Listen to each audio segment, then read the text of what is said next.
Ya, ok.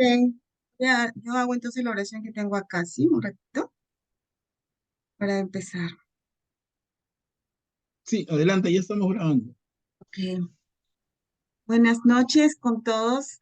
Bienvenidos a la quinta sesión de estudio de Biblia, el Evangelio según San Mateo, y donde, como vimos la clase pasada, tocamos las bienaventuranzas, y hoy día vamos a profundizar un poquito más, no tanto profundizar, sino también redondear de todo lo que hemos escuchado, visto. Manuel Pablo ha dejado en el chat material, en el PDF.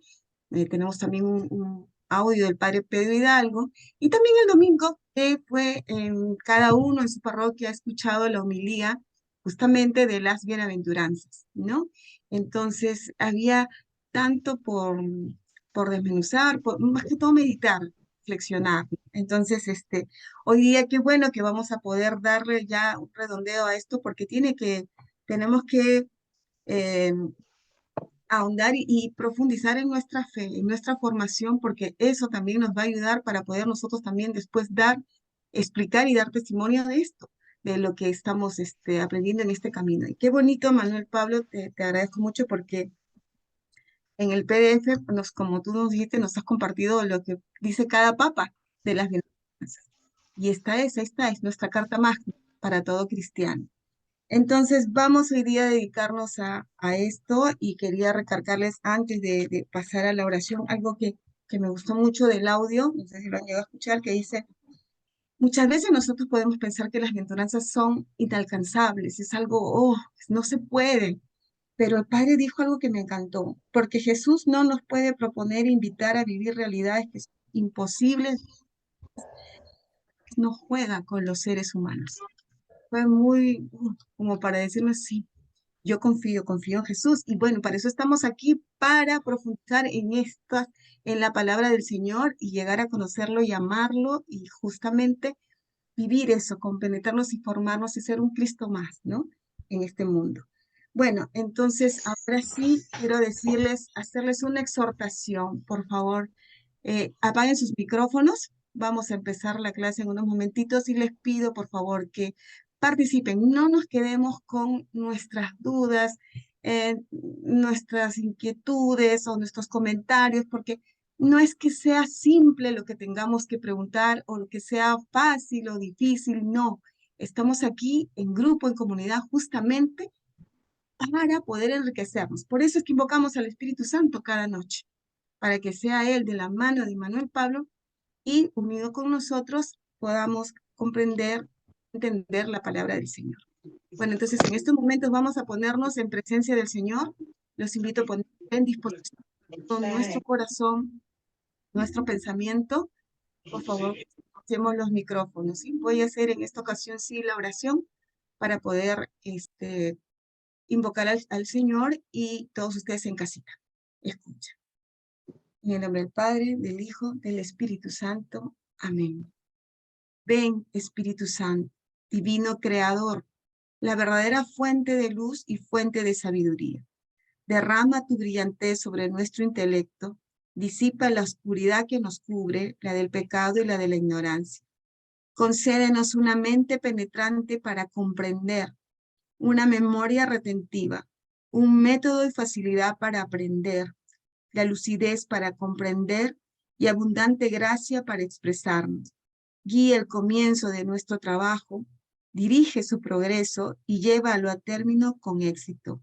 Esto te lo pedimos a través de Jesucristo, Dios verdadero y hombre verdadero, viviendo y reinando contigo y con el Padre por los siglos de los siglos. Amén. Del Padre, del Hijo, del Espíritu Santo. Amén. Adelante, Manuel Pablo. Gracias, Katia. Gracias y buenas noches con todas ustedes, hermanas, hermanos. Un gusto compartir nuevamente una velada de martes en este eh, grupo de estudio de la Biblia. Y continuamos con el Evangelio según Mateo. Empezamos el capítulo 5 el martes pasado y antes que eso, recordemos porque hay que ubicar las cosas bien, antes que eso nos detuvimos en el concepto del reino de Dios, del reinado de Dios. que Mateo le llama el reino de los cielos, por un tema de que él es tan judío, ¿no? Y entonces para un judío, como después sería para un musulmán, evitan en lo posible decir el nombre de Dios, ni siquiera mencionar Dios. Entonces por eso dicen los cielos. Pero es el reino de Dios y el reino de los cielos. Bueno, ese concepto del reino de los cielos traté en todo lo que pude, y seguramente podría más, pero digamos no quiero aburrirlos, de que cada uno haga su esfuerzo y tenga lo más claro posible una forma de hablar de esto. Pero no solamente 2, 3, 4, que alguno en el chat me escribió, sí, lo que pasa es que hay algunos hermanos que están más avanzados. No, ese no es el enfoque que yo quisiera que tengamos. Una característica del cristiano y católico es la humildad. Todos somos hermanos. Entonces no hay aquí que, no, opinan los más avanzados y los que no están más avanzados. No, todos participemos, como Katia nos invita siempre, ¿no? Participemos, preguntemos, opinemos. ¿Somos hermanos? ¿Somos hermanos en Jesús? ¿Somos todos hijos de Dios? Entonces, por favor, ¿no? La vergüenza la dejamos al costado. La idea de decir, no, el otro hermano sabe más que yo, sabe más, seguramente está más confundido, ¿no? A veces nos enredamos, el que habla mucho se enreda más. Se va a otras estratosferas, ya se va hasta el planeta Neptuno, ¿no? ¿Para qué? Si estamos hablando solamente de Mateo ahora. Bueno, entonces estamos con el tema del reino de Dios, del reinado de Dios, que es la forma más propia de llamarlo, y decíamos, el reinado de Dios no es un local, no es un espacio geográfico, ni es un momento posterior a la vida terrena, como alguien podría pensar de una u otra manera, ¿no? Entonces, el reinado de Dios es algo que se parece al cielo, y yo llegaré al cielo si es que vivo bien en la tierra y después de mi partida. Pero eso no es así. Por eso cuando Jesús viene, y lo hemos repetido, y solamente no me quiero detener en eso, pero digo para que refuerce y refuerce, a ver si podemos dejar algo poquito claro. Cuando Jesús viene y es bautizado y dice en el Evangelio según Marcos que vimos antes, el reino de Dios está cerca, conviértanse y crean en la buena noticia.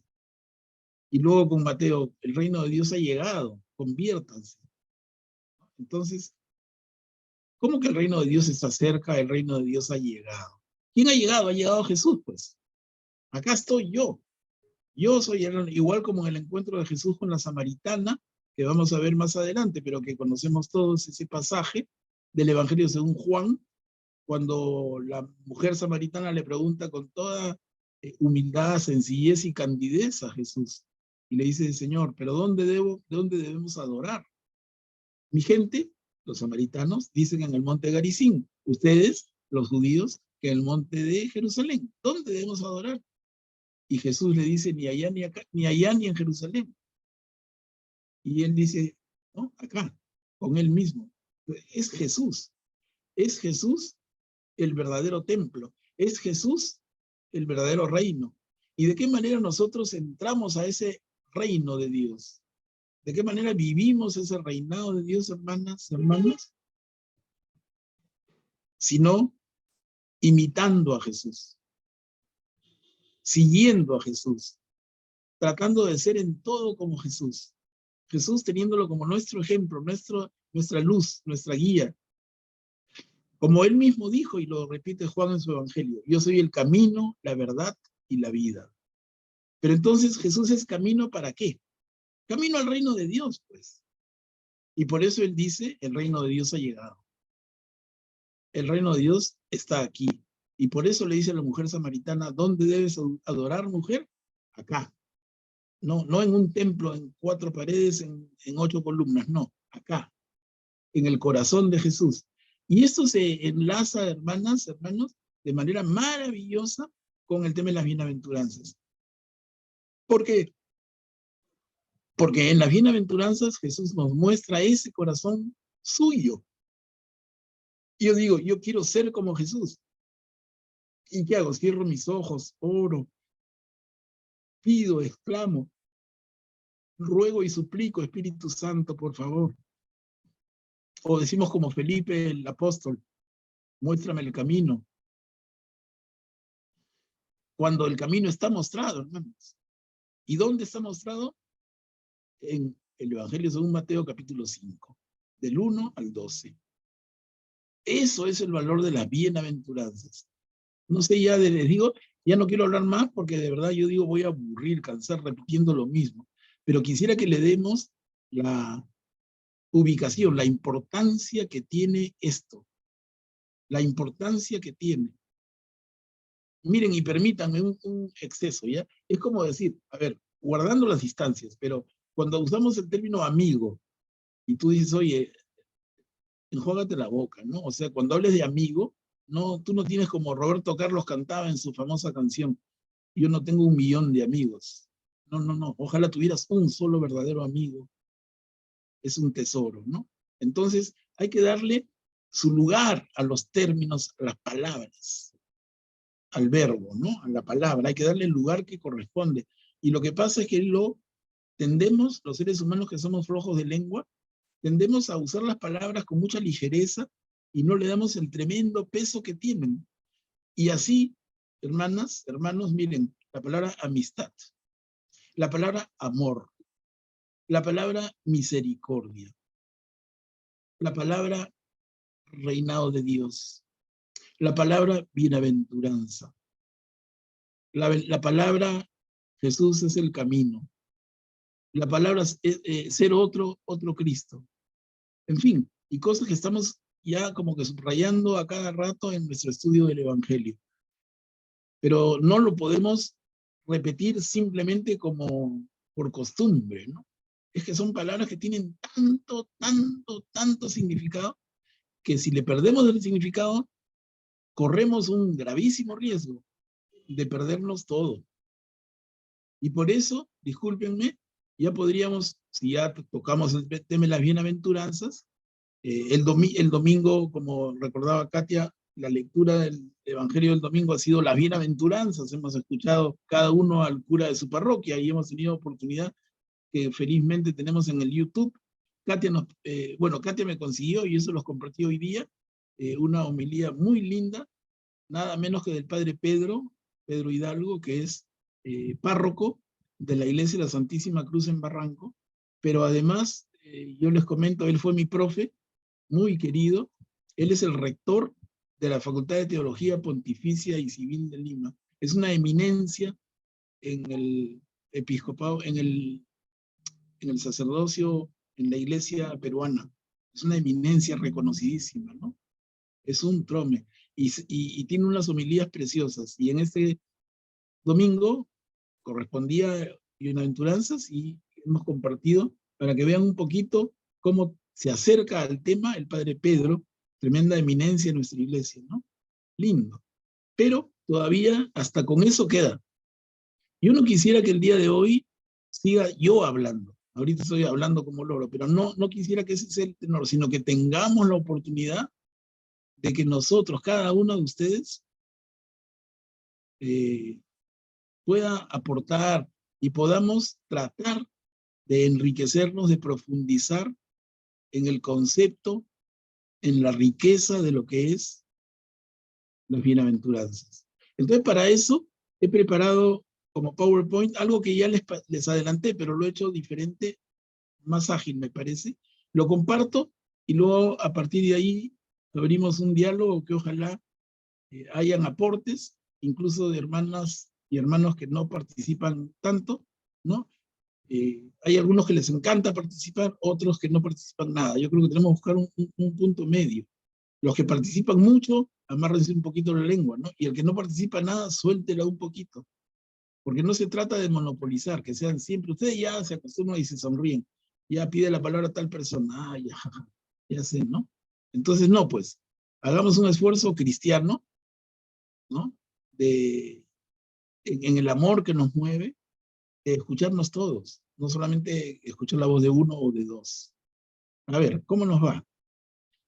Bueno, a ver, a lo ofrecido. ¿Qué son las bienaventuranzas? Algunas ideas, y mira, si ven en cada una de estas viñetas, al final dice CIC, SIC, 17:25 en este caso. ¿Qué significa C y C?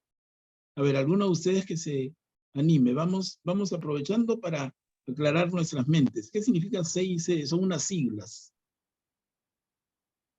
Catecismo de la Iglesia Católica. Excelente, gracias Guillermo. ¿No? Entonces, siempre que anotemos C y C, significa que es una referencia tomada del catecismo de nuestra iglesia. Ahora, con esa nomenclatura, porque hay 1.000.000 de catecismos, miren, desde los primeros siglos de la iglesia ya habían pequeños catecismos. Pero el catecismo al que nos hacemos referencia aquí, ya como documento oficial, es el catecismo de la iglesia del año 1998, que se publicó con el Papa, siendo Papa Juan Pablo II, y que tuvo a su cargo el que era uno de sus brazos derechos, nada menos que el cardenal Joseph Ratzinger, que luego sería el Papa Benedicto. Entonces, el Catecismo de la Iglesia Católica, ese tomo verde, grande, algunos lo tienen rojito, ¿no? Pero normalmente es uno verde. Ese es un texto oficial de la Iglesia que mandó a preparar el Papa Juan Pablo, y el encargo le recayó en los hombros de el cardenal Ratzinger y un equipo de obispos muy capaces. Bueno, de ahí me he basado para esta primera diapositiva. Y miren, hermanos, si alguno de ustedes me ayuda, sería más bonito si me ayudan, a ver, con esta primera viñeta. ¿Alguien desea leer, participar? Ya, yo, Ok, Blanca, adelante. porque tengo una pregunta que hacer ahí. Dice, las bienaventuranzas recogen y perfeccionan las promesas de Dios desde Abraham, ordenándolas al reino de Dios. Responden al deseo de felicidad que Dios ha puesto en el corazón del hombre. ¿Puedo hacer una pregunta? Por supuesto. ¿Se podría decir que las bienaventuranzas son como los nuevos mandamientos? ¿Podría ser? Claro. Sí, la respuesta es un contundente sí, de mi parte por lo menos. Pero cuidado con limitarlo a eso, ¿no? Adelanto porque lo vamos a ver más adelante. Yo les había dicho, ¿se acuerdan en la primera sesión introductoria a Mateo? Decíamos que Mateo tiene una intención en el fondo de su corazón, y la intención de Mateo es comparar a Jesús con Moisés. Mateo tiene esa intención, y no es una intención gratuita, no es una obsesión de Mateo, como alguien pudiera decir, no, es una intención movida por una inteligencia inspirada. Y es que el personaje central del judaísmo venía siendo Moisés. Y entonces Jesús dice, Mateo dice, yo voy a comparar a Jesús nada menos con el personaje number one, el número uno de ellos, el número uno del judaísmo, que es nada menos que Moisés. ¿Y qué cosa voy a intentar al compararlo, sino mostrar que Jesús es superior a Moisés? En esa línea, la intervención de nuestra hermana Blanca es absolutamente correcta, pero no completa. Es correcta en el sentido entonces de que aquí, ¿no? Decimos, si nos llegan a través de Moisés los 10 mandamientos, entonces acá nos van a llegar a través de Jesús esas 9 bienaventuranzas. Que para algunos son 8, en fin, esa discusión ya un poco, no sé, no es importante, pero estas bienaventuranzas vendrían a ser, en términos de Jesús, lo que los 10 mandamientos son en términos de Moisés. Es una forma de verlo correcto. Es correcto, no tiene ningún pero. Lo único es que no es completo, porque hay más que eso. Pero en conclusión, entonces, sí, Blanca. Y aprovecho, ya para no dejar el tema suelto y después me olvido, aprovecho. Yo les decía que Moisés, personaje central del judaísmo, va a ser comparado por Mateo siempre en su evangelio. Entonces aquí hay algo. Miren dónde, y recuerdan cómo inicia el capítulo 5, versículo 1, cómo Jesús invita a sus discípulos a subir a la montaña.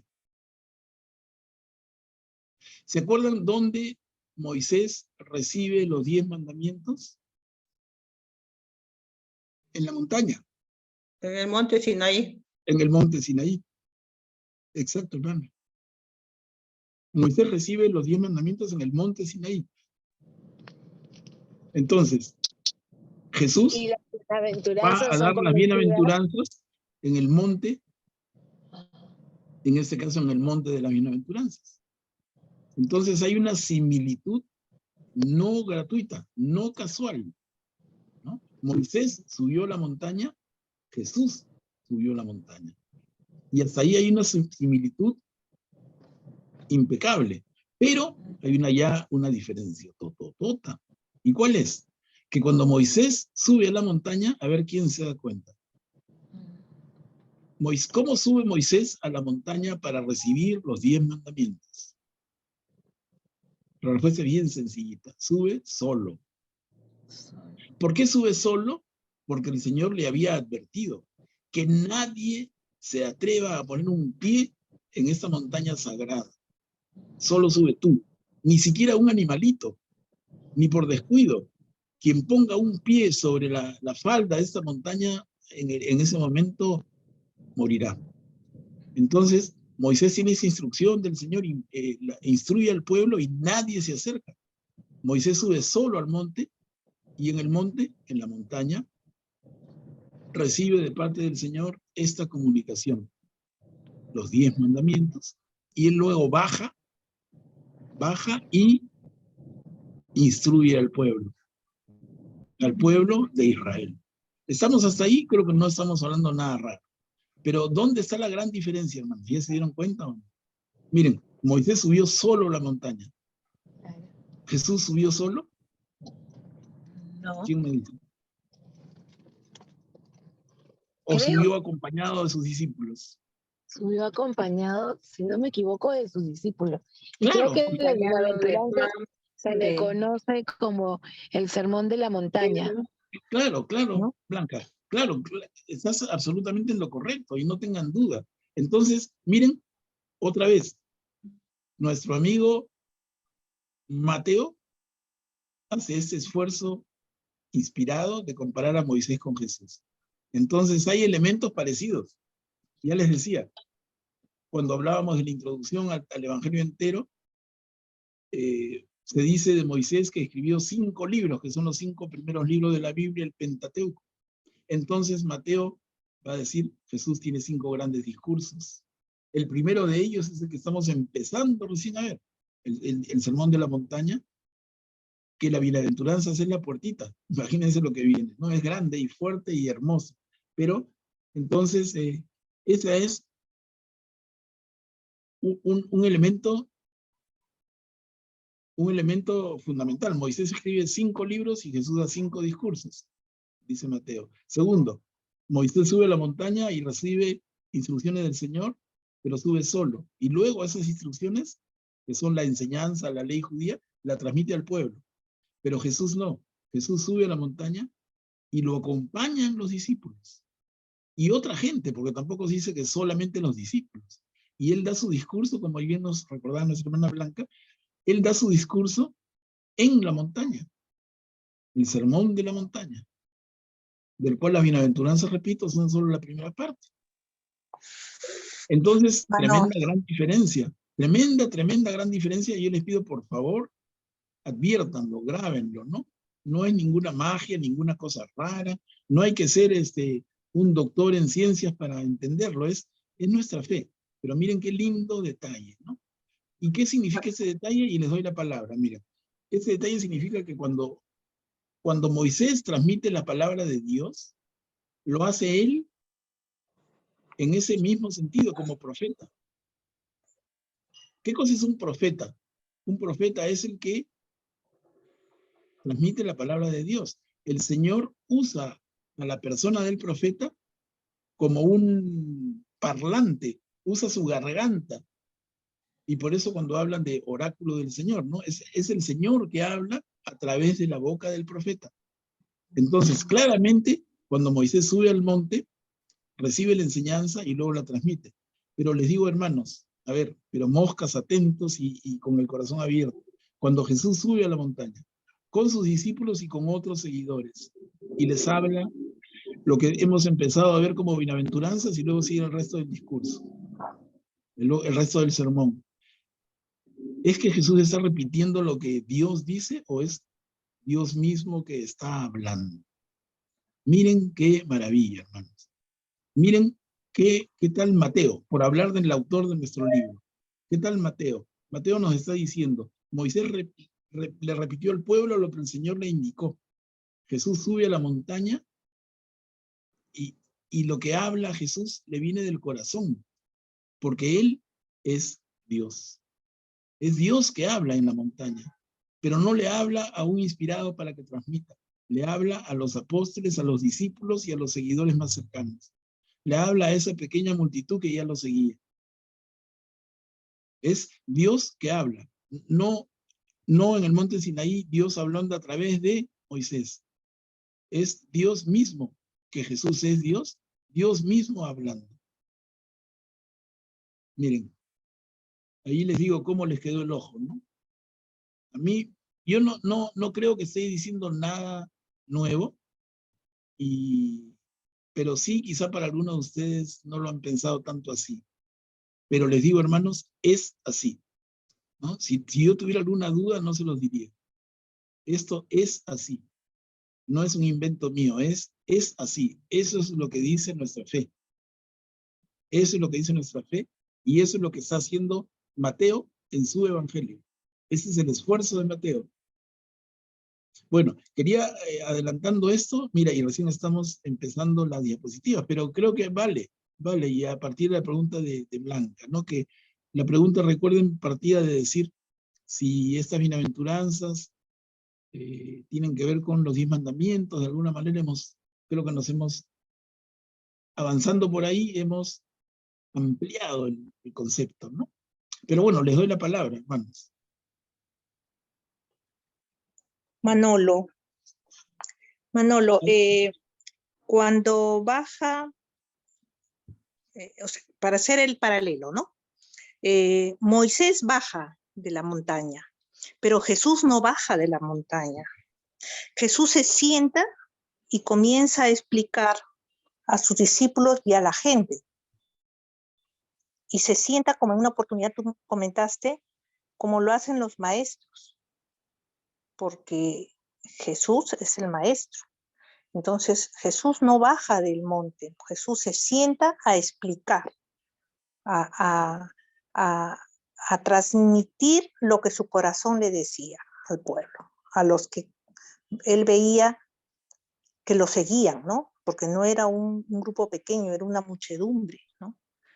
Entonces, otra diferencia con respecto a Moisés, ¿no? Claro. Sí, Tita, efectivamente, ¿no? Efectivamente.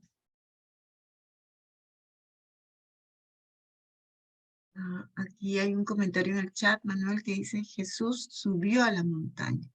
Claro, Moisés también subió a la montaña, cuidado, ¿eh? Por eso digo, no, hay que tener bien, como con pinzas, Paralelo. hay que tener firmeza. Moisés subió a la montaña, también Jesús. La diferencia, ¿dónde está entonces, Mecho? Como decía, en que Moisés subió solo. Jesús subió con su gente. Moisés habló luego lo que Dios le había dicho. Recibió, y él recibió los 10 mandamientos.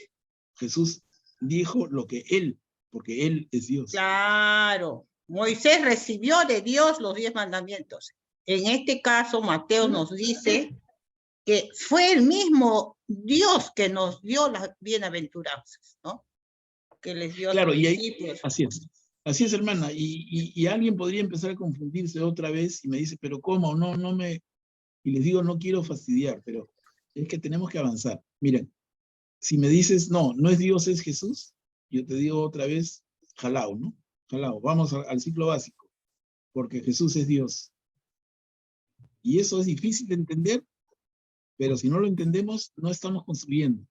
Estamos en el plan, como ya nos dijo Pablo en una de sus cartas, ¿no? En la primera carta a los Corintios, cuando Pablo dice, ustedes están acostumbrados a comer papilla. ¿Qué cosa es la papilla? Nosotros que tenemos hijos chiquitos, yo bueno, tengo nietos, ya ni siquiera chicos. La papilla es la comida molida, ¿no? Licuada, y a veces no de cualquier cosa, sino de algunos productos orgánicos muy suaves. ¿Para qué le damos papilla a la criatura? Para que su estomaguito haga la digestión. Si le damos comida sólida, se atora. Y no solamente que se atora y puede devolver la comida, pero además entra a su estomaguito y se le hace una indigestión terrible, ¿no? Entonces, a la criatura le damos papilla. Y Pablo dice en su primera carta a los Corintios, que ojo, es anterior a los evangelios, Pablo dice, ¿no? La papilla se le da al niño, pero cuando somos adultos merecemos comer comida sólida. Pero ¿qué sucede en nuestra iglesia? Y lo digo con todo cariño, pero con toda claridad. En nuestra iglesia nos siguen dando papilla cuando somos viejos, no fastidies. Como decía Tulio Loza, no mojen que no hay quien planche, ¿no? O sea, ¿cómo nos vamos a... Oye, yo tengo 40, 50, 60, y yo no digo cuántos tengo ya, mi cabecita blanca les dará una idea, pero ¿estoy para comer papilla? Bueno, a veces tengo problema de digestión y tomo mi sopita, pero hoy día qué rico me he comido una carapulcra, ¿no? Entonces, yo estoy para comer papilla, hasta me da cólera. Mi esposa dice, cuando te tengo que dar una dieta te pones de mal humor. Claro, si la comida así bien preparada nos encanta. ¿Y por qué no puede ser lo mismo en nuestra fe, hermanos? ¿Por qué no podemos masticar un buen lomo saltado, con su cebolla, con su guiso, una buena carapulcra, una buena sopa seca, ¿no? Un buen cabrito con frijoles? ¿Por qué no podemos masticar lo que es tan rico? ¿Por qué tenemos que seguir comiendo la papilla, entre comillas? Y entonces hablamos de esto, de que Jesús rezó a su Padre, que su Padre es Dios, y empezamos con esas cosas que yo digo, no, ya basta de papilla, ¿no? Tenemos que dar el paso a comer comida sólida, y nos va a doler un poquito la barriga, y nos van a doler un poquito las muelas porque no las usamos. Pero hay que empezar, hermanos, ya, si no es ahora, ¿cuándo? ¿No? Aprovechemos estos cursos para darnos nuestros cabezazos ahí, y sin que nadie se moleste con el otro, porque somos todos hermanos, y todos somos católicos y cristianos, todos estamos con Jesús, y no se trata de hacer barbaridades, ni hechicerías, ni herejías, pero tenemos que empezar a hablar las cosas claras. Y en ese sentido, entonces, por ejemplo, se hablaba de los 10 mandamientos, ¿no? Entonces decimos, Dios le dio los 10 mandamientos a Moisés, y le dio otra vez, hermanos, eso es papilla. Eso es papilla, no es comida sólida. Porque lo que Dios hace con Moisés, Él le transmite enseñanzas. Y lo que hace Moisés con el pueblo cuando baja del monte, es transmite las enseñanzas que había recibido del Señor. Las enseñanzas, el pueblo lo lleva a la papilla, lo mete en la licuadora, lo pasa por el colador, le quita cualquier pajita que el niño lo haga devolver, ya, papilla mezcladita, ¿no? Bien suavecita, bien aguadita, para que pueda pasarlo. Y entonces traducimos las enseñanzas del Señor en 10 mandamientos. No, los 10 mandamientos no es solo eso, es mucho más. El nombre correcto que le da un judío, ¿no? Nosotros decimos la ley, pero es la enseñanza. Miren, la Torá, la Torá es la enseñanza. La enseñanza del Señor al pueblo a través de Moisés. Moisés es el vehículo que usa el Señor, Dios, para transmitir al pueblo la manera en que Él espera que el pueblo viva. Y la manera en que el Señor espera que el pueblo viva no son 10 mandamientos, es mucho más. Y ya lo hemos conversado otras veces, ¿no? Que se resume, si queremos ponerlo otra vez en el papel cuadriculado, porque nos parece más fácil, se resume no en 10 cuadraditos, sino en 613. 613 preceptos que resumen la enseñanza del Señor al pueblo a través de Moisés. ¿Y qué significa esta enseñanza? Es la manera en que el Señor espera que vivamos en todos los aspectos de nuestra vida. Bueno, refiriéndose a un pueblo de hace 2500 o 3000 años, ¿no? Pero eso es. Ahora, venimos ya a Jesús, y Jesús va a decirnos, y lo vamos a ver dentro de poquito, Es que ya los 10 mandamientos no sirven, es que esa enseñanza no sirve, es que yo he venido a rechazarla. Y él va a decir, no, eso tiene plena validez hasta el último día. Vamos a llegar a eso dentro de poquito. Pero miren, hermanos, entonces estamos aprovechando esto para dar este pequeño paso que yo les pido disculpas. No es cómodo para algunos. Ya una señora me dijo, yo me retiro, pero no porque estuviera en desacuerdo con las ideas, sino me dijo, no, es como que nos pides demasiado y ya no quiero hacer el esfuerzo, ¿no? De verdad, y la señora se ha retirado, yo le dije, hermana, bendiciones y que el Señor te acompañe siempre y te agradezco tu franqueza, ¿no? Pero no se trata de que venga acá un hereje a hablar cochinadas, no, estamos hablando de las cosas como son, tratando de que vayamos de a poquitos en madurar nuestra fe. Hagamos ese esfuerzo, hermanos. Entonces, cuando dice acá, lo que yo leí a nuestra hermana, las bienaventuranzas recogen y perfeccionan las promesas de Dios desde Abraham, ordenándolas al reino de Dios. ¿Y por qué desde Abraham? Porque con Abraham empieza el proceso de la revelación. ¿Recuerdan eso? Mire, son conceptos así. Les digo, no me digan que tienen mala memoria, pues porque eso ya es casi lo que tienen que saber ya. O sea, el proceso de la revelación empieza con Abraham. Antes que eso, encontramos en nuestra Biblia historias sagradas y leemos de la creación, Adán y Eva, Caín y Abel, Noé, la Torre de Babel. Pero eso es como que lo conocemos como prehistoria. Pero la historia comienza con Abraham. ¿Y por qué decimos eso con tanta seguridad, hermanos? Y lo dice la iglesia, no lo dice este loco que está hablando acá, ¿no? ¿Por qué lo dice? Porque con Abraham empieza el proceso de revelación. El Señor se presenta a Abraham y el Señor le ofrece a Abraham, ¿no? Y le dice, te daré tierra y descendencia. Y a cambio de eso, te pido que tú marques en tu cuerpo, en señal de esta alianza, el corte del prepucio, que es la circuncisión, ¿no? Entonces el hombre se somete a la intervención, ahora decimos quirúrgica, en ese momento era una piedra con otra, pero muy duro, ¿no? Pero el hombre se somete a esta intervención, al corte de este pellejo en el miembro viril, como señal de la alianza. ¿De qué alianza? De la alianza que ha hecho Dios con Moisés, a través de la cual le ofrece tierra y descendencia. Así de clarito. Entonces regresamos, recogen y perfeccionan las promesas de Dios desde Abraham, ordenándolas al reino de Dios.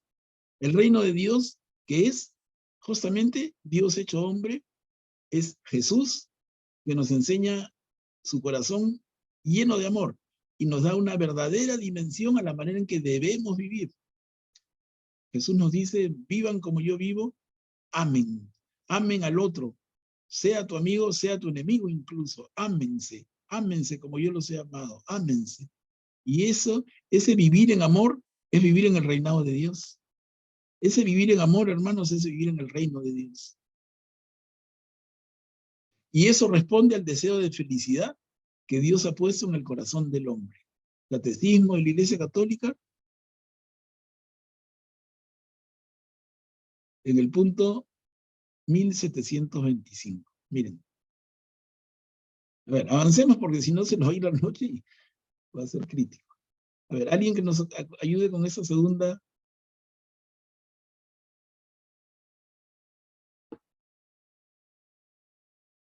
A ver, lo leo, Manuel. Las bienaventuranzas nos enseñan el fin último al que Dios nos llama, el reino, la visión de Dios, la participación en la naturaleza divina, la vida eterna, la filiación, el descanso de Dios. Catecismo de la Iglesia Católica, numeral 1726. Gracias, Katia. Es que no, acá ya de verdad, si yo hablo ya es por hablador que soy, pero está clarito, ¿no? Y yo creo que lo que merece más esto es mirarlo, meditarlo, mirarlo y volverlo a mirar, leerlo, volverlo a leer. Deja que esas palabras reposen en tu corazón. y que te hablen. Son pura sabiduría. Ese catecismo, no olvidemos, recoge la sabiduría de la iglesia. Ese catecismo se ha escrito con una iglesia de 2000 años.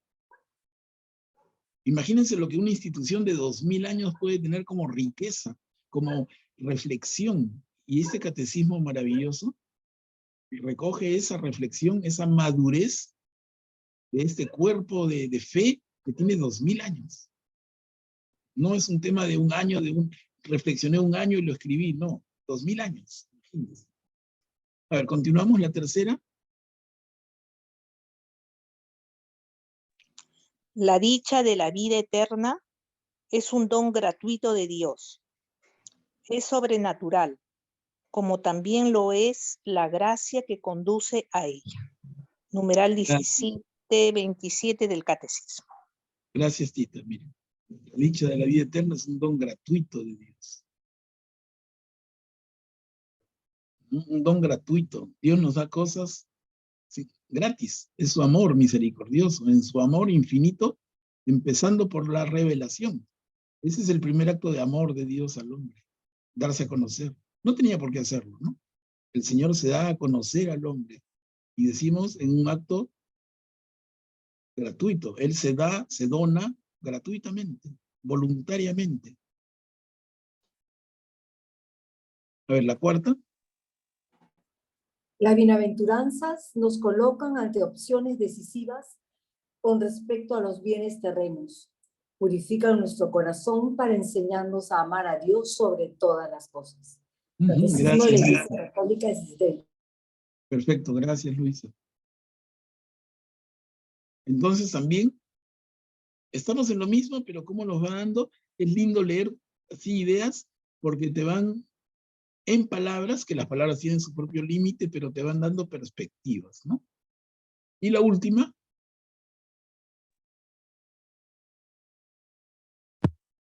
La bienaventuranza del cielo determina los criterios de discernimiento en el uso de los bienes terrenos en conformidad a la ley de Dios. Gracias, Ana. Y esto es muy importante también, ¿no? Porque es un tema enorme, ese tema no está resuelto. Y sería materia no de un curso, sino de ya toda una vida de discusión que no tiene que ver mucho más con la doctrina social de la Iglesia. Pero es el tema del uso de los bienes. Es un tema grande, pero aquí con mucha propiedad nos dice el catecismo, la bienaventuranza del cielo determina los criterios de discernimiento en el uso de los bienes terrenos. Y tiene que ver con el tema de que hayan pobres, por ejemplo, que hayan marginados. Un tema que el Evangelio se va a preocupar tanto. Bueno, esta es una primera diapo, miren, nos ha tomado un tiempito, pero luego, lo que recordaba Katia al inicio, vamos a mirar rapidito qué tenemos del Papa Juan Pablo II, de tantas cosas que dijo, pero yo rescaté algún par de ideas sobre las bienaventuranzas. Miren, ¿alguien que las lea todas?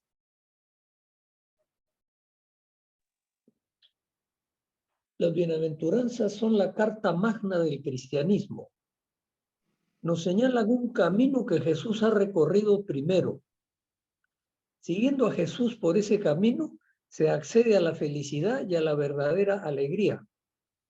Las bienaventuranzas no son más que la descripción del rostro de Jesús y al mismo tiempo son el retrato del discípulo. Gracias, Guillermo. Qué lindas ideas. Mira, yo lo he sacado como telegráfico, pero a partir de esto se puede hacer toda una reflexión y está clarísimo, ¿no? Las bienaventuranzas como carta magna, como la constitución del cristianismo. Ahora que está de moda querer cambiar la constitución, ¿no? No se les ocurra. Por lo menos acá. ¿Y qué nos señalan las bienaventuranzas? El camino que Jesús ha recorrido primero. Y siguiendo a Jesús por ese camino se accede a la felicidad y a la verdadera alegría. Miren la fuerza de esas palabras.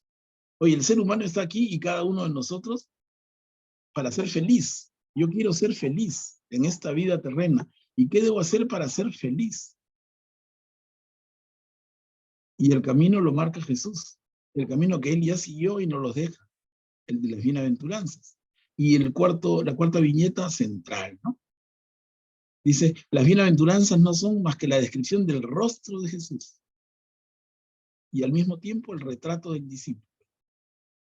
Qué fuerte, qué lindo, qué maravilloso, ¿no? Las bienaventuranzas no son más que la descripción del rostro de Jesús. Miren, yo me atrevo a decir más con algunos de ustedes que tenemos una especial veneración por el corazón de Jesús, ¿no? Yo diría, las bienaventuranzas no son más que Jesús mostrándonos su corazón. Miren. Jesús nos muestra su corazón, y esas son las bienaventuranzas. Es que ya, yo digo, ¿qué más podemos decir? Ya las palabras sobran. Hay que sentarnos en silencio a orar todos y quedarnos callados hasta mañana. Pero, ¿qué más tenemos que decir sobre esto? Nada, ¿no? Es el corazón de Jesús que se revela. Es Jesús que nos muestra, como dice el Papa Juan Pablo, su rostro, pero yo diría más su corazón. Se muestra Él como camino. Bellísimo. Ahora veamos lo que dijo nuestro querido Papa Benedicto. Acá tenemos 3 viñetitas. ¿Puedo leerlo? ¿Sí? Claro. Mary. Las bienaventuranzas son un nuevo programa de vida para liberarse de los falsos valores del mundo y abrirse a los verdaderos bienes presentes y futuros. Cuando Dios consuela, sacia el hambre de justicia, enjuga las lágrimas de los afligidos, abre el reino de los cielos. Las bienaventuranzas reflejan la vida del Hijo de Dios, que se deja perseguir, despreciar hasta la condena a muerte para dar a los hombres la salvación. Gracias, Mary. Miren, acá en la tercera viñeta, ¿no? Benedicto tan sabio. Las bienaventuranzas reflejan la vida del Hijo de Dios. Que es una forma de hablar, ya no vamos a discutir con Benedicto, nos da 80 revolcadas, ¿no? Pero reflejan la vida de Jesús, reflejan a Jesús mismo. Las bienaventuranzas son eso. Entonces, ¿cómo no van a ser importantes? ¿Por qué no? ¿Por qué es que en ese momento yo me quedo en el punto y sigo otra sesión más en lo mismo? Es que no me cansaré nunca de decirles, es un tema central del cristianismo, central. Y veamos al tercero, al Papa actual, nuestro querido Papa Francisco, y algunas ideas que pude recoger sobre las bienaventuranzas.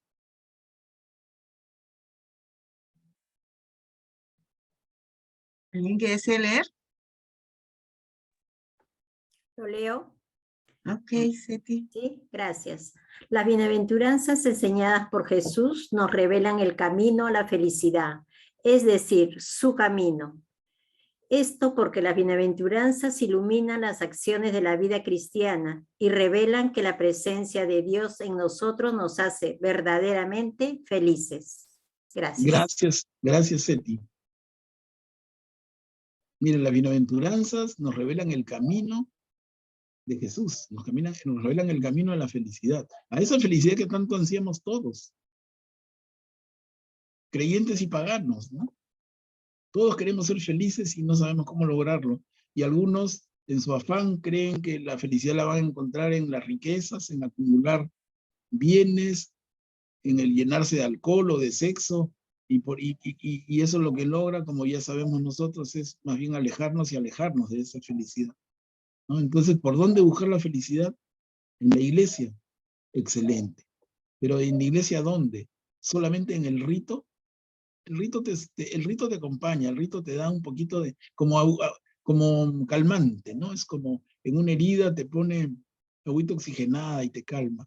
Pero el tema de fondo, el plato de fondo, el plato principal es vivir como vivió Jesús, sentir como sintió Jesús, actuar como actuó Jesús. ¿Y dónde encontramos eso? Pero clarísimo en las bienaventuranzas. Ahí está dicho, ¿no? Bueno, entonces, hermanos, tenemos las bienaventuranzas y lo que yo quiero hacer ahorita es, junto con ustedes y dialogando siempre, presentarles lo que ya, pero de una manera más esquemática. Miren, la primera bienaventuranza, y que es quizá de las que menos se entienden, es esta que dice, dichosos los pobres de espíritu, porque de ellos es el reino de los cielos. Y esto en la traducción de la Biblia de Jerusalén. Pero en la Biblia de la Iglesia en América, dichosos los que tienen espíritu de pobre. Miren, ya no es pobre de espíritu, sino de espíritu de pobre. Y en la Biblia, libro del pueblo de Dios, felices los que tienen alma de pobres. Y finalmente, en este caso solo 4 para no cansar, en la Biblia de nuestro pueblo, felices los pobres de corazón. Ese es un bonito ejercicio, miren, porque entonces, sin necesidad de ir a otros textos, solamente viendo traducciones de nuestra linda Biblia, tenemos alcances a la misma idea, porque en el original griego es uno solo. Estas son traducciones, ¿no? Entonces, dichosos, felices o bienaventurados, los pobres de espíritu, los que tienen espíritu de pobre, los que tienen alma de pobres, los pobres de corazón. Y si se repite algo es pobre, ¿no? Pero como, no sé si ustedes han podido madurar más, pero claramente esto no se refiere a la exaltación de la pobreza por sí misma, porque nadie podría exaltar la pobreza, y menos la pobreza extrema. La pobreza extrema es hasta denigrante para el ser humano. Entonces, ¿a qué se refiere aquí? ¿Cómo se acercaría? Imaginemos cualquiera de nosotros. Si tengo espíritu de pobre, si tengo alma de pobre, ¿cómo me acercaría al Señor?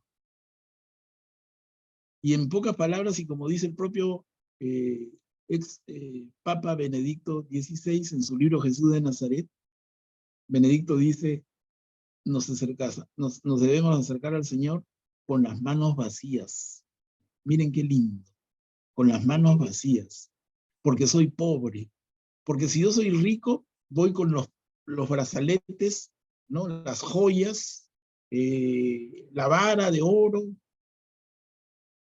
las cadenas, no sé qué cosas puedo llevar, los diamantes, pero si soy pobre, me acerco con las manos vacías. Y en esa sencillez, en esa humildad, es que entonces debemos acercarnos al Señor. Y he tratado de resumirlo y les doy la palabra, y así lo hacemos una por una. Miren en ese cuadradito rojo. Es pobre de espíritu quien se presenta ante Dios con actitud humilde, con las manos vacías, necesitado de Él. El pobre de espíritu acepta vivir en condiciones de sobriedad y austeridad, no como algo impuesto por necesidad, sino voluntariamente con afecto. ¿Ven? Entonces, miren, ya hasta aquí ya no me da más. Seguramente les digo, hermanos, segurísimamente que se podrían hacer mejores resúmenes, ¿no? Pero hasta ahí he dado.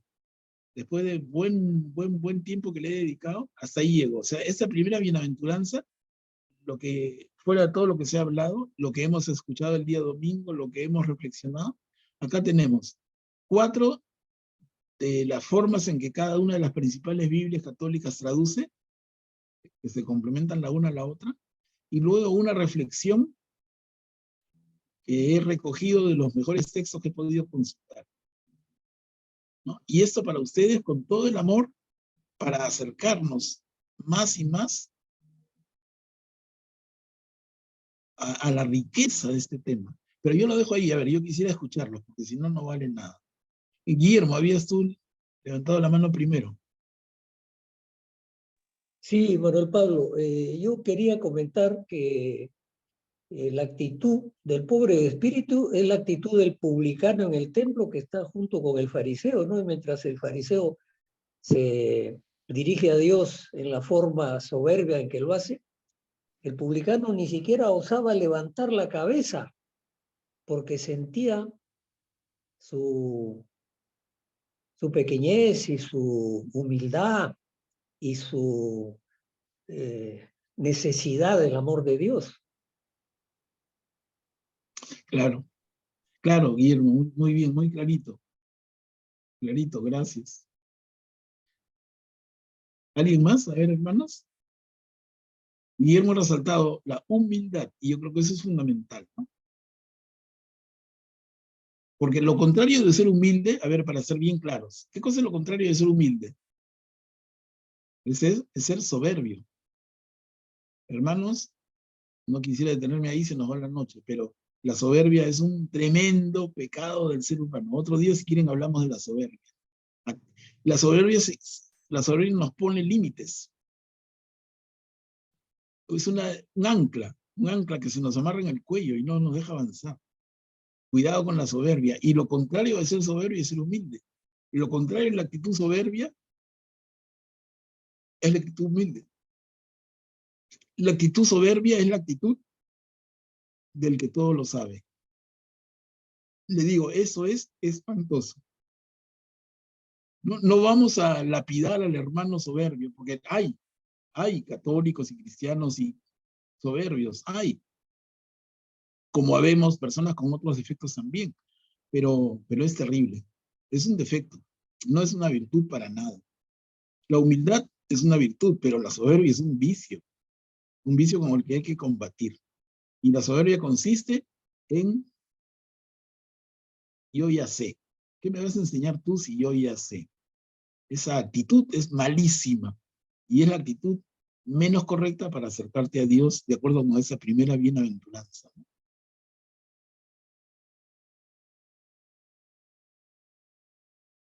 Manolo. Cita, adelante. Entonces el pobre de espíritu también puede ser aquel que se somete a la voluntad de Dios. Claro, sí. Y perfectamente. me gustaría mencionar ahí a San José, ¿no? Que se sometió a la voluntad del Señor con zapatos y todo. Y calladito, ¿no, Tita? Y calladito. Calladito sin hacer alarde de nada. San José Eso. Es un ejemplo de hombre, sí.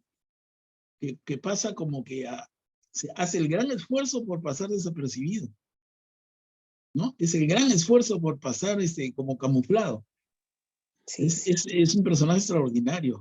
Y estamos preparándonos, ¿no? El domingo pasado ha sido el primer domingo de 7 en que nos preparamos para la fiesta de San José. Es un tema que también podremos ver en otro rato.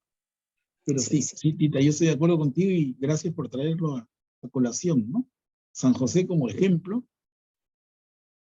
de esto mismo.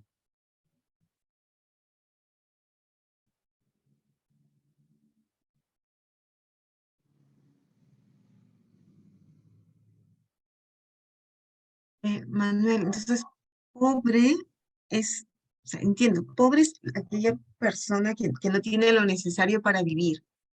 Entonces, viendo desde el punto de vista espiritual, es los que no somos necesitados porque no tenemos lo suficiente para, digo, estar en el reino de Dios. Nos consideramos así, indignos, como decía Guillermo, ni poder levantar la vista ante el Señor porque somos pecadores. Entonces, siempre vamos a estar carentes de esto, ¿no? Y por eso nos sometemos a Él, confiamos en Él y nos abandonamos en Él. Claro, bien dicho, Katia, bien dicho. Ahora, yo personalmente, y ahí hay cuestión de matices, ¿no? A mí no me gusta personalmente resaltar tanto nuestra naturaleza pecadora. No sé, yo a los protestantes los escucho, que ese es su caballito de batalla. El protestante, en general, el evangélico, en su discurso, si ustedes dense cuenta si conocen a algunos, ¿no? Que de hecho hemos escuchado, el evangélico, el protestante, lo que subraya siempre, siempre, siempre son dos cosas, el pecado, ¿no? El pecado y el infierno, el pecado y el infierno. ¡Qué bárbaro! Entonces, ¿qué cosa logro? Yo les digo, si mi mensaje, tratando de acercarlos al Señor, fuera el pecado y el infierno, ¿qué es lo que yo estaría tratando de hacer en el fondo, sino conseguirlos por el miedo? Por el miedo. Hermanos, se van a chicharrar en el infierno, una parrillada van a hacer con ustedes, pero no de una noche, va a durar toda la historia, eternidad. Hermanos, no pequen, aléjense del pecado, aléjense de Satanás, cuidado con el infierno, el fuego eterno. Entonces, esa es una forma para mí negativa, porque no es acercarme a Jesús, sino por el miedo. Y yo digo, en la esencia católica, nosotros nos acercamos a Jesús, no por miedo, sino por amor. Miren cómo es tan diferente, ¿no? Tan diferente. Alguien me dirá, hoy es lo mismo. No es lo mismo. No es lo mismo tu motivación. O sea, de repente los dos actuamos igual, pero a ti te mueve el miedo y a mí el amor. Es diferente. Es diferente. Y además A ti confiamos te en... mueve, a ti te mueve el odio y a mí el amor. Es diferente. No, no es lo mismo. Entonces, no es que yo quiera resaltar mucho que el pecado y el infierno, que son realidades, pero más que resaltar eso es el amor. Es el amor de Cristo, es el amor de Jesús, es el camino que es Él, ¿no? Y hago las cosas por amor a Él, más que por miedo al cachudo, ¿no? Anda, cachudo, tú quémate solo, ¿no? Pero yo no, a ti ni siquiera, yo digo, y a veces creo que hasta exagero, pero yo no quiero dedicarle un minuto de mi vida a pensar en ti, cachudo desgraciado. No, déjame a mí con mi Señor y déjame llenarme del amor de Jesús y déjame tratar de vivir 24 horas del día, 7 días de la semana, transmitiendo ese amor que Jesús nos dio y nos sigue proporcionando. Y entonces que sea ese nuestro móvil, el amor, no el miedo, ¿no? El amor, no el odio. Sí, había... Sí, es como una vez también nos dijo sacerdote, no le vamos a dar al diablo el sitio que no tiene, no le corresponde. ¿Por qué? Claro que sí, pero los evangélicos, y no es por hablar mal, pero los evangélicos se lo dan todo el día. Vean las prédicas, ¿no? Uy, ahí me dan hasta rabia. Y no Pero debería nosotros ser porque... confiamos en la misericordia de Dios. Entonces ahí está, Claro, como no, que amamos al Señor. no debiera ser porque al final somos cristianos ellos y nosotros, seguimos a Jesús, pero da cólera el enfoque. A mí me da cólera, no sé, cólera sana, ¿no? Cólera sana, no es que tampoco yo tenga cólera contra nadie, pero yo digo, basta ya, ¿no? Basta ya. Tú tienes que, y esto es el gran despertar, miren, ya sería ir a la historia, que además me encanta, pero ¿cómo nace el movimiento evangélico en los Estados Unidos? Miren, en Estados Unidos encontrar una iglesia católica es raro, pero iglesias evangélicas en todos los barrios, ¿no? ¿Y cómo hay tanto evangélico en los Estados Unidos? Esto tiene una historia en el siglo XIX, el gran despertar, en fin, es todo un rollo. Pero, ¿qué cosas hacían los pastores del gran despertar? Reunían a las ciudades que en esa época eran mucho más pequeñas, las reunían en una zona del exterior, de la periferia, y les daban unas charlas de terror, de pánico. Y les digo, hay testimonios de personas que se desmayaban del miedo en medio de la charla del pastor. ¿De qué les hablaba el pastor? Del fuego eterno, del pecado, del demonio que te invadía. Yo digo, qué cosa tan horrible, ¿no? Yo me voy a ir a escuchar un sermón de esos, que además que duran 7 horas, de ninguna manera, ¿no? Pero en cambio, a mí, invítame y me es el amor de Jesús, pucha, yo voy corriendo y cuéntame más, ¿no? En fin, pero les digo, son matices y nosotros debiéramos tenerlo claro porque somos católicos, ¿no? Al católico lo debe mover el amor antes que el temor. Claro, siendo conscientes de que el maligno está por ahí y buscando su espacio, pero no hay que darle más lugar que el que tiene. Hay que ponerlo en el último rincón, ¿no? Acá hay un comentario en el chat. Dice, pobres de espíritu son quienes deciden no tener nada para sí mismos, poner todo a disposición de los demás. Luego dice, pero en la Edad Media y hasta hace poco en la Iglesia Católica era lo mismo. Y Guillermo Claro, está es un poco la levantando la historia. mano. No, Guillermo está levantando. lo que dijo la hermana de la Edad Media, sí, pues eso nos lleva a la historia, que es tan interesante, pero no hay que caer en la tentación, porque de verdad hay tanto tema y nos quedaríamos dando vueltas y ahí sí más de la mitad se van a aburrir, no van a conectarse, porque hay tantos temas alrededor de esto, ¿no? Pero poco a poco los vamos a ir viendo y habrá ocasión. Guillermo está levantando la mano. Sí, Manuel Pablo, yo quería preguntarte si acaso no es que los evangélicos y los protestantes se han quedado en el concepto de Dios en el Antiguo Testamento, un Dios que te dice lo que tienes que hacer y si no lo haces te va a castigar. Entonces la obediencia es por miedo. Viene Jesús, que es el Hijo de Dios, el Mesías inaugura el reino de Dios con su llegada y nos revela que Dios es una sola palabra, amor nada más, ¿no? Y Claro. que debemos ir a Él como correspondencia al amor que nos tiene. Yo recuerdo una frase de un sacerdote de los cursivos de cristiandad que decía, amor con amor se paga. Claro, Es la única forma. claro, claro, Guillermo. Claro, importante lo que dices, ¿no?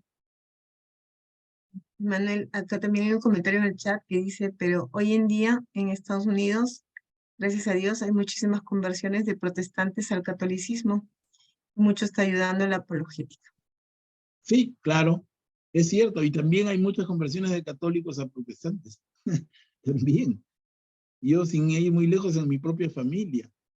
En mi propia familia, que todos en mi familia por tradición hemos nacido y bautizados católicos, y hay varios, no muchos, pero hay varios que son evangélicos, de diferentes denominaciones, ¿no?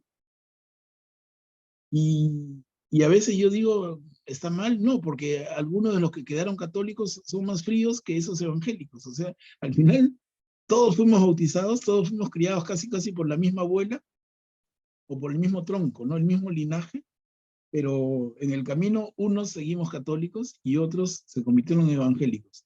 Pero de los que seguimos católicos hay algunos activos y otros bien fríos. En cambio los evangélicos todos son calientitos activos, ¿no? Entonces, tampoco podemos ser tan extremos. Pero bueno, miren, vamos avanzando. La segunda bienaventuranza, ya esto va a ser menos complicado, pero la misma metodología. La Biblia de Jerusalén, que es la Biblia madre para todos los sacerdotes cuando estudian en la facultad. Es la Biblia que les encanta y es muy buena. Es excelente. Dichosos los humildes porque ellos poseerán en herencia la tierra. Y la Biblia de la Iglesia en América dice, dichosos los mansos. O sea, cambia humildes por mansos. Y la Biblia, el libro del pueblo de Dios, dice, felices los pacientes. Y la Biblia de nuestro pueblo, felices los desposeídos. Miren, entonces, otra vez aquí el ejercicio tan sano, mirando no enciclopedias, simplemente mirando 4 traducciones de nuestra Biblia católica, del original griego a nuestro idioma castellano, miren cómo salen palabras. Humildes, mansos, pacientes, desposeídos. Entonces, si con una no me quedo, ya a las 4 me dan un poco un mejor perfil de a dónde apunta. Y acá yo les hacía un resumen en el cuadradito rojo. Los humildes son aquellos que a imitación de Cristo mantienen el ánimo sereno y firme en las adversidades, sin dejarse llevar por la ira o el abatimiento. Entonces eso se parece un poco al el humilde, el manso, ¿no? Podría ser esta una definición más clara de la mansedumbre, a la que feliz, dichoso, bienaventurado el manso. El manso, aquel que no se deja llevar por la ira, que no se siente derrotado, que mantiene el ánimo sereno y firme. Y este es Jesús. Y este es Jesús que se muestra a nosotros. Y dicen, ¿quieren llegar al Padre? Yo soy el camino. ¿Quieren conocer al Padre? Ya me están conociendo a mí. Y acá hay un segundo elemento característico. Entonces, esta humildad de la primera bienaventuranza, esta mansedumbre de la segunda. Características centrales de aquello que debemos hacer de nosotros como los profundos valores de nuestra vida. O sea, así tenemos que ser. Yo digo, quiero ser mejor cristiano, quiero ser mejor cristiana. Así tenemos que ser, hermanos. Yo tengo mi hoja de ruta. Yo me pongo contra eso como mirarme en el espejo. Y digo, soy humilde, soy manso, no me gana la ira, decaigo, me desmotivo, soy depresivo, soy soberbio. Miren, ya ahí nomás tenemos 2 en las cuales, vengan chocherita, pásenme por mi consultorio y vamos a trabajar. ¿No? Un poco en serio, un poco en broma, pero es un tema que se trabaja ya con un asesoramiento externo, profesional, cuando tú quieres cambiar tu esencia, ¿no? Pero la iglesia te invita a ello. Tienes rasgos de soberbia, bótalos. Tienes rasgos de ira, bótalo. Tienes rasgos de abatimiento, de decaimiento, de falta de espíritu de lucha, un poquito de tendencia depresiva, bótalo. Eso no corresponde, eso no está en el alma de Cristo y no debe estar en nuestra alma, ¿no? A ver, les doy la palabra, hermanos. Creo que esas van a ser más claritas, pero igual, ¿no?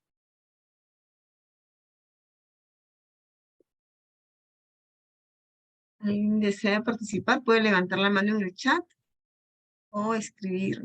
Perdón, levantar la pantalla o escribir. Sí, o avanzamos y ahí cuando quieren me dicen, porque se nos va a ir el tiempo. Miren, tercera bienaventuranza. En la Biblia de Jerusalén, dichosos los que lloran, porque ellos serán consolados. Entonces uno lee y dice los que lloran. ¿A qué se puede referir? Me rasco la cabeza o interpreto a mi manera. Pero entonces, otra vez la misma recomendación. Voy a otras Biblias católicas, traducidas del mismo original griego, y a ver qué encontramos. Y encontramos que los que lloran, los afligidos,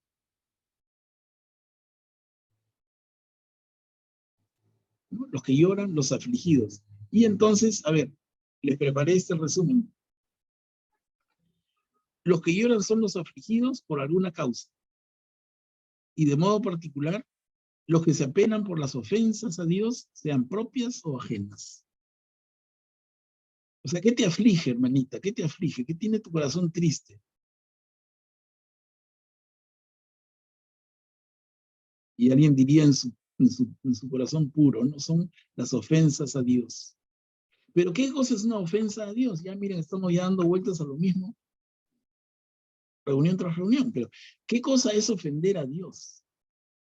En poquitas palabras, y sin irnos a las teologías complicadas, que no se trata de eso en nuestro curso, así aterrizado.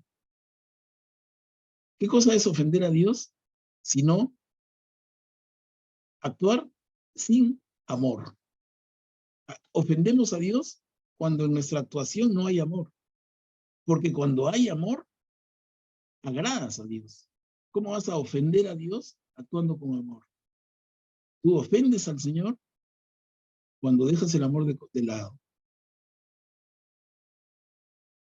Entonces, ¿qué te aflige?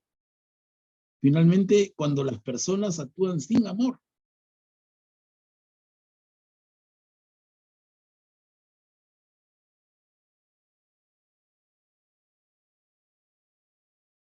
Y Jesús dice, felices, dichosos, bienaventurados, los que se afligen, los que lloran, los que tienen esa sensibilidad, los que son conscientes de la actuación de personas sin amor. Adelante, Guillermo. Manuel Pablo, y llorar o afligirse por una gran pérdida está incluido acá dentro de la tercera bienaventuranza. Claro, claro, en el sentido, mira, la gran pérdida, lindo punto que tocas, porque nos incumbe a todos, ¿no? No es uno o otro de este grupo y en general que hayamos tenido una gran pérdida. Todos la tenemos, más o menos cercana, pero todos la tenemos y tenemos la experiencia. Y el tema se puede ver de dos ángulos, ¿no? Uno, desde el punto de vista humano, la gran pérdida es dolorosísima porque se extraña tanto. Pero eso tiene que complementarse en un cristiano bien formado, tiene que complementarse inmediatamente con el concepto que tenemos de la vida.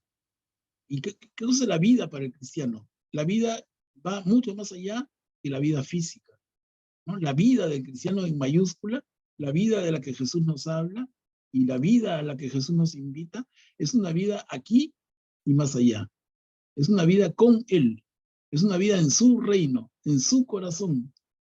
Como decimos, al lado de Dios, que es al lado de Jesús. En esa morada eterna que Él, como le dijo a Pedro, en el final del Evangelio según Juan, que ya veremos más adelante, pero no puedo dejar de comentarlo. No quiero desordenar, pero Pedro le pregunta a Juan, Pedro le pregunta a Jesús, le dice, Señor, quiero ir donde tú vas. Y Jesús le contesta y le dice, Pedro, no ha llegado tu momento todavía. Y le dice algo maravilloso, miren, le dice, mira, donde yo voy, a la casa de mi padre, a prepararles las habitaciones. Cuando esté listo, volveré por ustedes. Escucha, que más claro que eso, de verdad, ya el que no quiere entender, ¿no?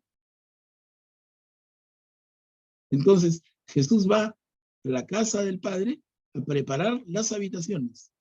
Y entonces, Pedro, cuando esté tu habitación lista, yo voy a venir a recogerte, no te preocupes. Y Pedro le dirá, hermanito, no hay apuro, ¿no? No hay apuro, date tu vuelta. Pero te va a tocar, y te va a tocar, pero para que vayas ¿dónde? Para que vayas a esa morada eterna, a esa casa, ese palacio enorme con habitaciones para cada uno de ustedes. Y estas habitaciones Jesús dice, yo las estoy preparando para ustedes. Y llegado el momento vendré a recogerlos. Entonces, complementamos la idea de la partida que dijo Guillermo. Entonces tenemos el dolor humano de la separación, del dejar de ver a la persona tan querida. Pero tenemos que tener, como cristianos, la absoluta seguridad de que esa persona que ha partido está en el mejor sitio posible, está en esa morada eterna, está en esa habitación que el Señor le preparó, al lado de la suya, que cuando tú tomas desayuno acá medio aburrido viendo las noticias de la desgracia de la política peruana, ¿no? Esa persona querida está tomando desayuno con Jesús, y Jesús le manda su mirada hermosa y su corazón arde en felicidad, ¿no? Entonces, mientras que nosotros estamos acá, como decimos, en este valle de lágrimas, esta persona está al lado de Jesús en cada momento. Esa persona está feliz, en la felicidad total. Y si nosotros en nuestra fe vemos que lo que ha sucedido es eso, no podemos estar tristes. Entonces acá viene el sentimiento contradictorio. Yo tengo fe en que la persona tan querida para mí, que ha fallecido y que era tan buena, está con Jesús, pero la extraño. Y eso es inevitable. Es inevitable. Les digo, por ejemplo, un ejemplo irreal. Miren, al margen de personas que yo he perdido de la tierra, ¿no? Pero una nieta mía está viva en términos físicos en este mundo, una niña preciosa de 16, 17 añitos, mi nieta mayor, ¿no? Y ella no vive en Lima, ni vive en el Perú, porque terminó sus estudios de colegio y se fue a estudiar más lejos. No la veo. Era mi chochera, era el motivo de mi vida, era la alegría total, y no la veo. Entonces eso me produce tristeza. Pero de verdad me puede producir tristeza, yo mismo me corrijo al toque. Y digo, oye, no seas tonto, ¿no? ¿Cómo vas a estar triste si ella está feliz? Yo puedo estar triste si mi nieta está feliz. Yo puedo estar triste si mi nieta está realizándose plenamente. Yo puedo estar triste si mi nieta está en lo mejor que puede haberle pasado. Ella quería estudiar una carrera y está estudiando en el mejor sitio del mundo para esa carrera, por las circunstancias que fueran, pero agradecemos a Dios, se le ha dado. Está en la carrera que ha escogido en el mejor lugar del mundo y no la veo. ¿Debo estar triste o debo estar feliz? ¿Se dan cuenta cómo los seres humanos entonces tenemos este conflicto, no? Claro, pero le extraño. Entonces yo te diría, hermanito, ¿qué preferirías? ¿Que esté aquí contigo haciendo sus estudios en un instituto de nivel regularón, pero que tú la veas todos los días? ¿No prefieres como sacrificio ya? No la ves, pero sabes que está en lo mejor. Claro, la diferencia estaría en que tú me dices ahora con la facilidad del WhatsApp, haces una videollamada, hasta le ves la cara, ¿no? Entonces no te cuesta nada, pero claro, son formas de pensar, les digo. Yo digo, a esa persona que tanto extraño y que me apena tanto, yo debo ponerme en mi cabeza inmediatamente el concepto claro. esa persona está en el mejor lugar del mundo. Esa persona está viviendo con Jesús, en la felicidad eterna. Y más bien tengo que hacer el mérito yo, para que cuando me toque partir, esté al lado de ella, al lado de él, en ese reino, ¿no? En ese reinado. Entonces, yo creo que la óptica, la manera de mirar, el paradigma es el que tiene que cambiar. Si no, estamos contradiciéndonos como cristianos. O sea, el cristiano es humano, pero tiene que poner por encima de su lesa humanidad, tiene que poner su vuelo cristiano, el vuelo del águila. Como leía ahora en la segunda carta de Pablo a los Corintios, ¿no? Que estoy preparando el curso de los jueves, y leía por ahí, Pablo dice, porque nosotros vivimos en esta tierra, en una morada pasajera, decía él, en una tienda, como una carpa, ¿no? Imagina que estás caminando por el campo y llega la noche y tienes que armar tu carpa para dormir, y con frío, incómodo, medio en riesgo. Y Pablo decía, no te preocupes, que luego vas a llegar a no necesitar esa carpa, porque vas a tener tu morada permanente, tu morada segura, tu morada cómoda y feliz, y se refiere a dejar este mundo. Entonces, hay un montón de pasajes en diferentes textos del Nuevo Testamento, sobre todo, en que nos dan esta mirada tan positiva de la vida después de la vida. Y no deberíamos nunca por nunca caer, si somos de verdad cristianos, en la desesperación de la profundidad del dolor de la pérdida. Pero repito, se comprende, somos humanos, y perder a alguien, dejar de verlo todos los días, su sonrisa, su cariño, su reniego, lo que fuera, pero eso se extraña. Y todos hemos perdido a alguien, algunos más dolorosamente que otros, pero todos hemos perdido familia, y duele mucho. Pero creo que como cristianos tenemos esta gran oportunidad de verlo diferente. Bueno, hermanos, entonces, los afligidos. Vamos avanzando, ya la hora nos va a ganar. Lo que viene, miren, la cuarta bienaventuranza, acá, dichosos los que tienen hambre y sed de justicia, y en las Biblias que he revisado, lo dicen igual, prácticamente. Los que tienen hambre y sed de justicia, porque ellos serán saciados. Y aquí les ponían el recuadro rojo, los que tienen hambre y sed de justicia son los que se esfuerzan sinceramente en cumplir la voluntad de Dios, los que quieren ser santos. Hambre y sed de justicia. Es que no podemos tolerar la injusticia, ¿no? No podemos tolerarla, no podemos aceptarla. Venga de donde venga, porque tampoco es que solamente hayan los injustos de un lado, y lo estamos viendo en el conflicto social en el Perú.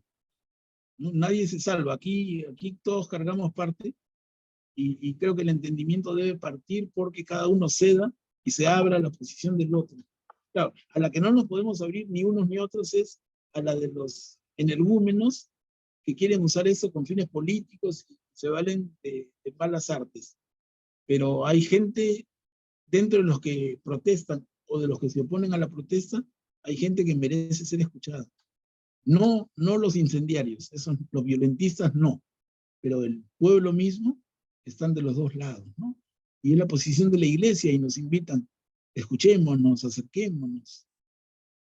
Pero esto, que no caigamos en la tontería de escuchar al energúmeno, escuchar al violentista, eso de ninguna manera, ¿no? Entonces, la quinta bienaventuranza, miren, dichosos los misericordiosos. De esto hablamos bastante el otro día, y en las 4 Biblias que he traído a colación, habla del mismo término, misericordioso. Y lo decíamos ya, misericordioso viene del término misericordia. ¿Qué cosa es la misericordia? Es el amor que se da sin esperar nada a cambio. Eso es, en poquitas palabras, claramente. Y miren, misericordiosos son los que comprenden los defectos que pueden tener los demás, los que perdonan, disculpan y ayudan. Vivir la misericordia implica amar sin esperar nada a cambio. Entonces, tratando de que esta quinta bienaventuranza quede clarita y otra vez aquí, Jesús nos muestra su corazón, por eso la figura que en cada diapositiva estoy poniendo a propósito, ¿no? El corazón de Jesús. Jesús nos muestra su corazón, Jesús nos muestra el camino. Y ahí está el camino, así tenemos que ser. Miren, y la sexta bienaventuranza, dichosos los limpios de corazón. Y ahí tampoco hay mayor discrepancia. Y aquí he tomado algo que ustedes aportaron en la última reunión, ¿no? Ver a Dios significa tener una relación estrecha con Dios. Ser inocentes como los niños. Y les digo, esto no lo saqué de alguno de los textos consultados, sino de alguna intervención de ustedes. Esa inocencia del niño es la limpieza de corazón. Recibir al otro con amor y considerar el cuerpo humano, el nuestro y el del otro, como un templo del Espíritu Santo. Miren lo que es limpio de corazón, ¿no? Limpio de corazón, corazón puro, y eso se requiere para ver a Dios. Ser como niños, con la inocencia del niño, sin la malicia, ¿no? Porque si tú eres inocente es que no tienes malicia.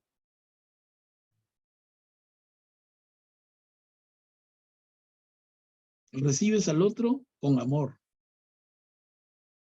Respetas tu cuerpo y el cuerpo del otro.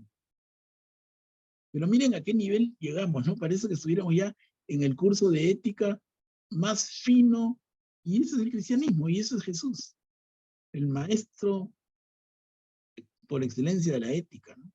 Cosa que falta tanto también en nuestra sociedad. Miren, la séptima bienaventuranza, dichosos los que trabajan por la paz. Y en una y otra Biblia usan el mismo término. O sea, la traducción al castellano del original griego, dichosos los que trabajan por la paz, y no hay discusión, el tema está clarito. Y aquí les añado, los que trabajan por la paz, es decir, los pacíficos, procuran reconciliarse y reconciliar a los demás con Dios. Y he extraído una pequeña frasecita de este documento de la iglesia que se llama Gaudium et Spes, que es uno de los dos documentos centrales de conclusión del Concilio Vaticano II, ¿no? Del Concilio Vaticano salen Dei Verbum y Gaudium et Spes. Gaudium et Spes, bueno, son palabras en latín que significan gozo y esperanza. Entonces, en el número 78 de ese documento pontificio dice, la paz jamás es algo de todo hecho, sino un perpetuo quehacer. La paz es también fruto del amor, el cual sobrepasa todo lo que la justicia puede realizar. Miren. Lindo, lindo, lindo concepto, ¿no? La paz jamás es algo del todo hecho. Estamos en perpetuo quehacer. Es una tarea que no termina. Y si aplicamos esto a nosotros mismos en nuestra vida, y como nos decimos al terminar la misa, y que la paz sea con ustedes, vayan en paz, que la paz del Señor los acompañe siempre, y que esa paz nos acompañe como seres humanos, como integrantes de una pareja, como integrantes de una familia, y también como integrantes de una sociedad. Miren, la paz es algo en perpetuo quehacer. Y acá diríamos, escucha Perú, ¿no? Escucha Perú, no menospreciemos esto que es una tarea permanente.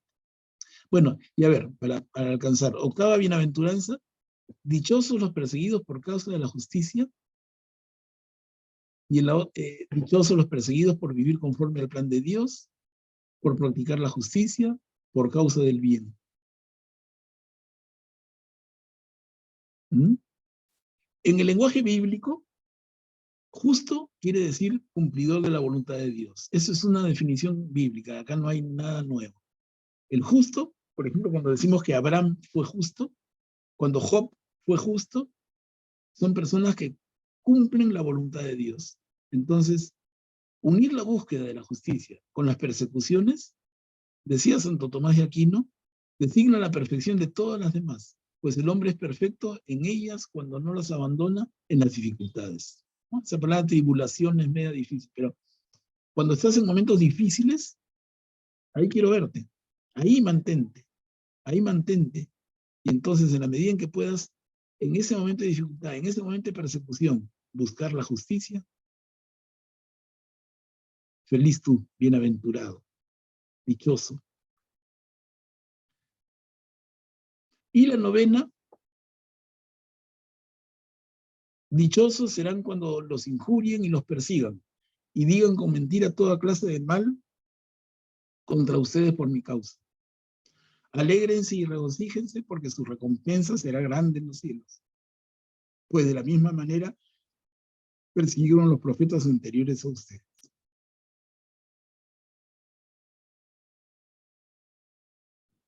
Y lo vemos en otras Biblias, en la misma línea.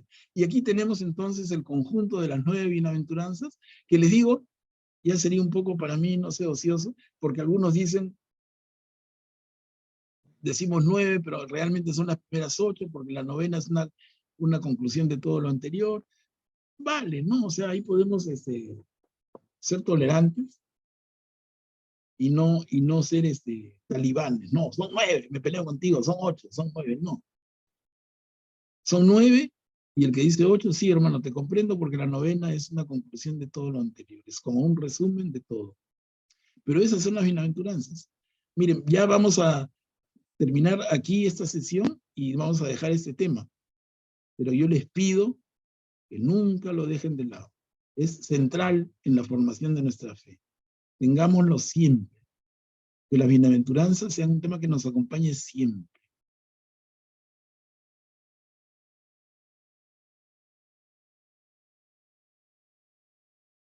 ¿Alguna reflexión final, hermanos? Mire que el tiempo nos ha alcanzado con las rejustas, pero igual nos tomamos unos minutitos cortos. ¿Alguna reflexión final? Considerando que ya no vamos a hablar de esto. ¿Puedo hacer una pregunta? Claro, María Teresa. Buenas noches. En la bienaventuranza número 2, esa de felices los pacientes y mansos porque recibirán la tierra en herencia, eso no, la verdad no he entendido la segunda parte, a qué se refiere con... He estado tratando de pensar en eso, pero creo que tengo un concepto muy terreno de la bienaventuranza y me gustaría saber qué piensas tú. No, claro, hemos hablado, mira, felizmente la sesión queda grabada y pueden regresar a ella, yo mismo lo hago hasta como control de calidad, pero y para ver las intervenciones de ustedes con más atención. Entonces, yo les invito, vuelvan a vivir esta sesión en la grabación en otro momento, porque de aquí hasta el próximo martes no hay colegio, entonces hay tiempo.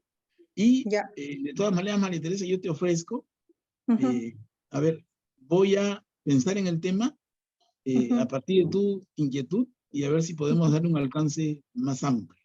Ya yo te ofrezco eso. Ya, sí, está muy bien y agradezco la sinceridad. Así tenemos que hablar, pues. No me quedó claro tal cosa.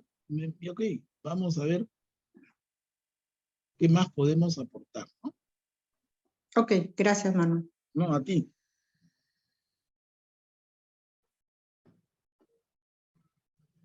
¿Alguien más, hermanos?